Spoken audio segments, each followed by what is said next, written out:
Well, guys, I don't even know what to say. Like, I was left speechless by the end of this episode of Succession.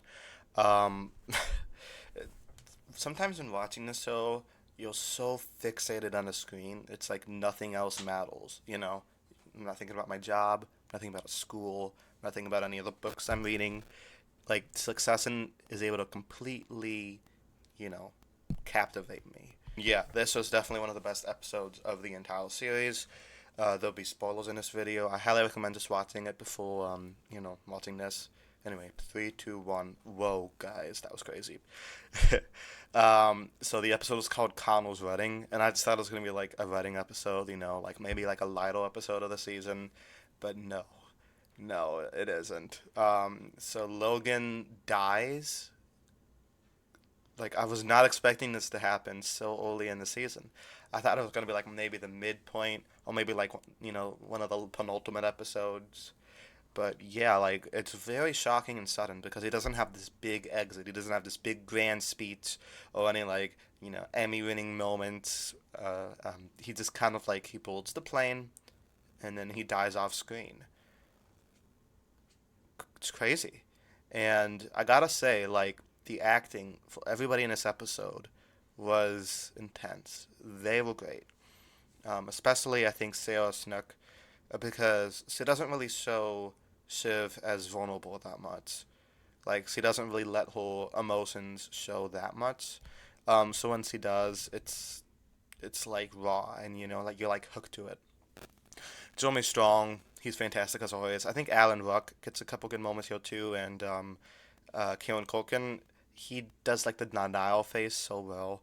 That whole like 28-minute scene on the boat, I had no idea that was filmed in one take. Well, like not the camera in one take. They use different cameras, but like the actors actually acted it in one take, and I'm always impressed by that. Like, obviously, plays are done like that all the time, but I still think it's like very impressive for everybody to get the mark right and everybody to like say the lines right, and it just feels really real. Because sometimes death isn't like this big triumphant end. Sometimes it just kind of happens out of nowhere, like, oh shit, he died. That was crazy. And like the desperation, the like talks to him on the phone, even though he probably didn't hear them. Just so like emotional, because like he is kind of the worst father ever, but he's still the father. And yeah, it was crazy. Like, I I'm definitely seeing this episode win for like maybe best directing, best acting, best writing.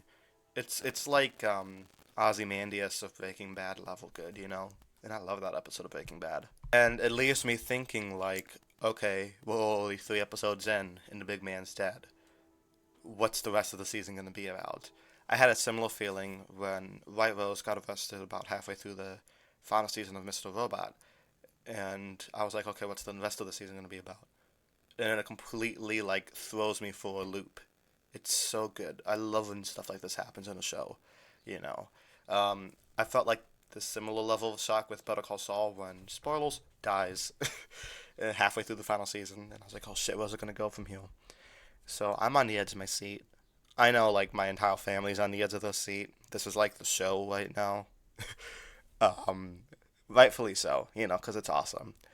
So yeah, let me know what you guys thought down in the comments below, and subscribe below if you're interested in my videos on Succession or other videos like Ted Lasso or Torchwood or The Mandalorian or books. If you like books, then check those out. And thank you guys so much for watching. Until next time, peace.